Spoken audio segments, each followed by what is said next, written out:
Hello viewers, welcome you all. In this lecture, I am going to take up some questions related to solid state physics, and these questions are related to those topics which I have already covered in the previous lectures, right? So I am taking the questions that are asked in IIT JAM exam. You can see here. So the question is, and it is the first question, the total number of sodium and chlorine ions per unit cell of sodium chloride crystal.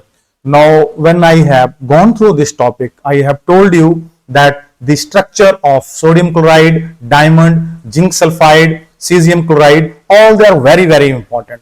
We have to, learn all the properties of these structures.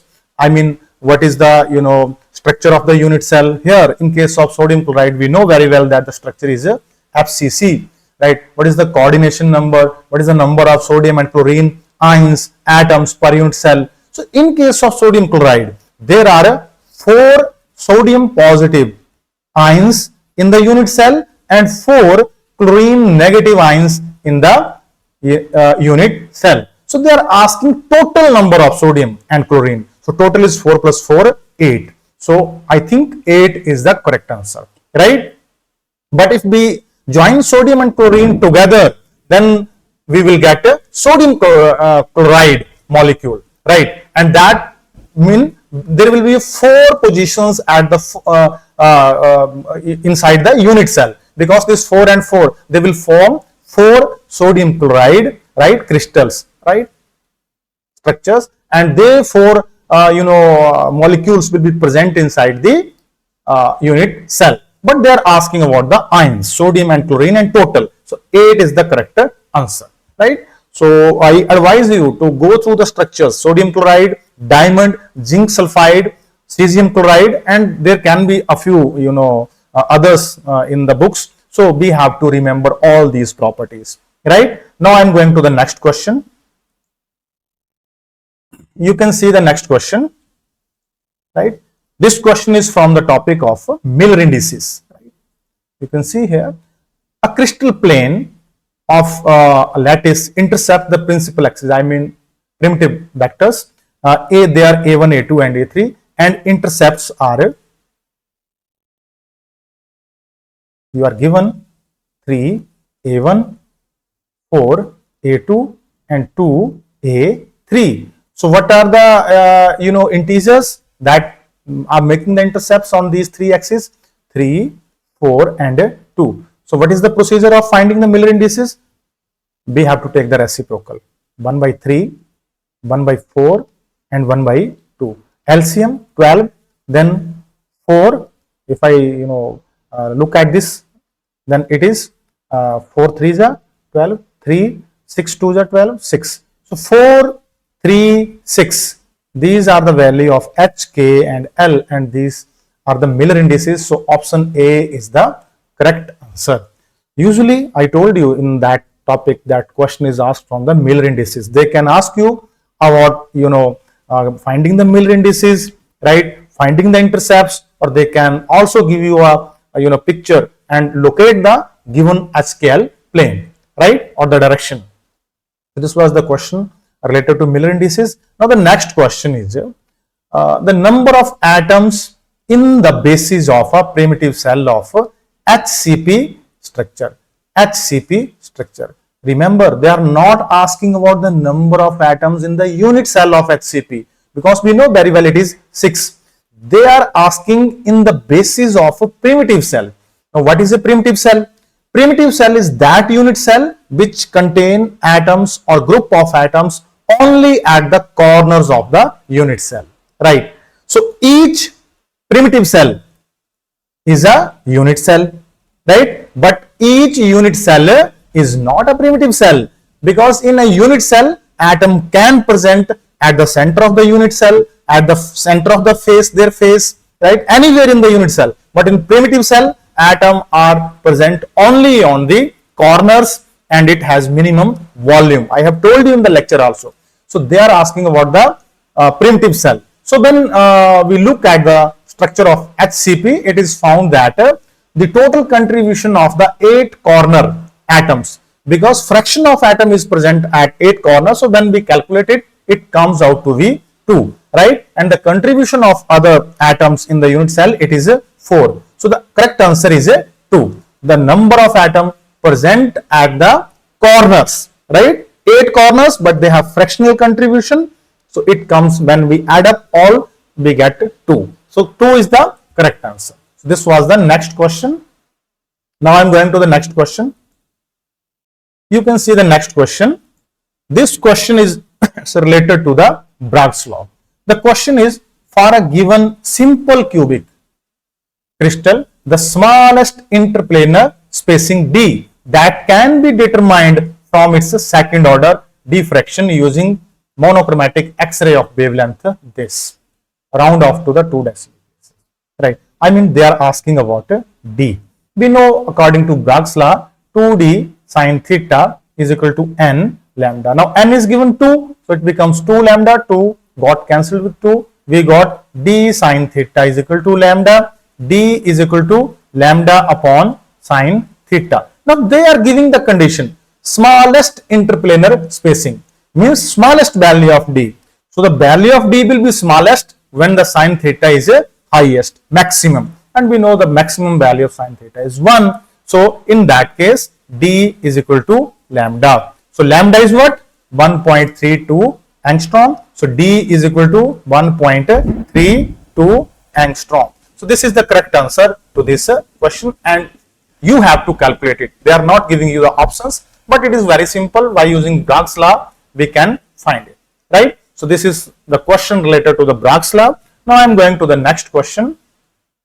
You can see here, now this question is again from IIT JAM, and you are given, as I told you, a problem related to the Miller indices. For a cubic unit cell, the dashed arrow, I mean this arrow, in which of the following figure represent the direction of HKL?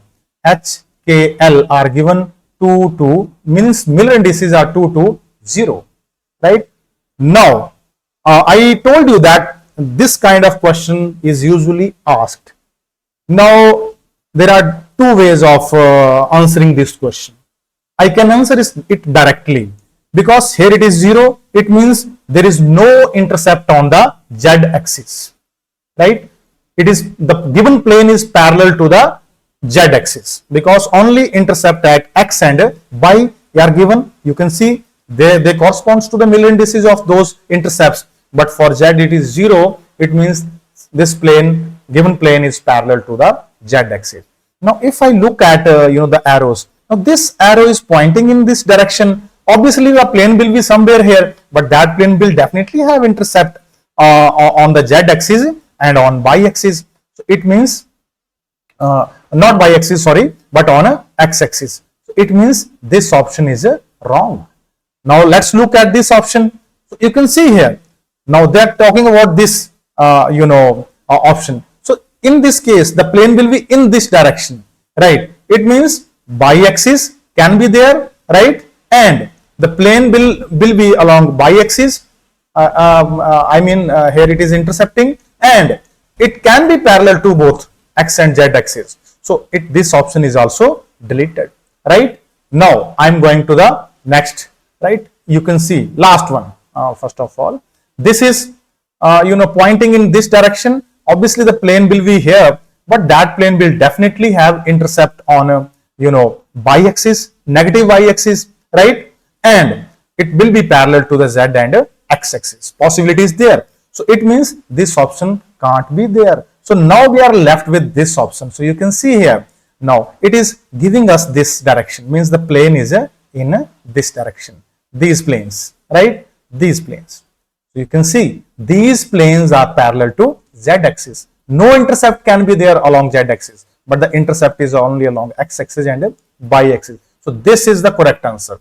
Otherwise, you can see, we know very well whatever this plane I am representing here, right? It is 1, 1, 0, right? The next plane, this one, right? It will, when I extend it further and I extend it further, it will make intercept here, and then it will make intercept here. So obviously this distance will be, from here it will be 2, and from here it will be again 2. So you will get 2 to infinity, So 1 by 2, 1 by 2, 1 by infinity, that is what? 1 by 2, 1 by 2 into 0, 0.1. So you will get Miller indices 2 to 0, right? So you can calculate in that way, but you can otherwise decide by simply looking at the figure, right? So this is the question that I was talking about related to the Miller indices, right? Graphs.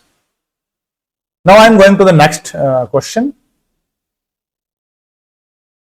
You can see the question here.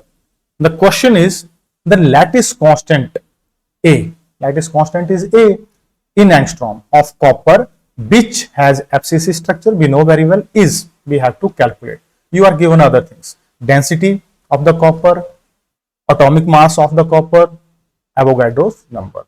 We know very well what is the formula for calculating the density. Rho is equal to we have formula number of atoms n multiplied by mass, right, divided by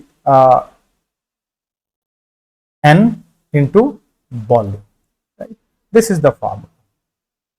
Right? And volume is what? Volume is AQ for cubic crystal. So it becomes N M upon N A cube. So when I took A toward this side, so A is equal to N M upon N into rho. Density power 1 by 3. So we can calculate it now. We have to N. We know in case of FCC structure N is 4. So 4 multiplied by what is M? It is 63. I am taking it 63 for making the calculation simple. Divided by N. N is 6 into 10 raised to power 23. Otherwise the correct value is here. What is rho? Rho is 8.9. I am taking it as 9. Right? I am doing it because 9 7. It will get cancelled. Right? So 7 4s are 28. So I got 28 divided by 6 into 10 raised to power minus 23 power 1 by 3. So when you calculate it 28 by 6, you will get, after simplification, 4.66 into 10 raised to power minus 23 power 1 by 3. So I am doing the adjustment, right? I am making it 46.6 into 10 raised to power minus 24 power 1 by 3, because in that case this will become 10 raised to power minus 8. And what is the power 1 by 3 power of this? 46.6 power 1 by 3, right? It will give you around 3.6, because 3 into 3 into 3 it is 27, 4 into 4 into 4 it is 64. So around 3.6 we will get, right? So 3.6 into 10 raised to power minus 8, what it is in a centimeter, right? Because here the things that are given, you can see here, they are in a centimeter, right? So this is in centimeter. So if I want to convert into angstrom, then 3.6 into 10 raised to power minus 10 meter, right? Then it is 3.6 angstrom. This is the correct answer. 3.6 or between 3.6 to 3.65 angstrom will be the value, because I have made approximations. So this is the correct answer, right? And the formula used here is simply the relation between the density and the volume of the unit cell, right? Here N is the number of atoms per unit cell, M is the mass of molecular mass of that given material, N is Avogadro's number, and V is the volume, right? So we have to remember this relation, because from this relation, I think I forgot to tell you about this relation in that lecture. Usually question is asked. So go through all the questions that are based on this relation.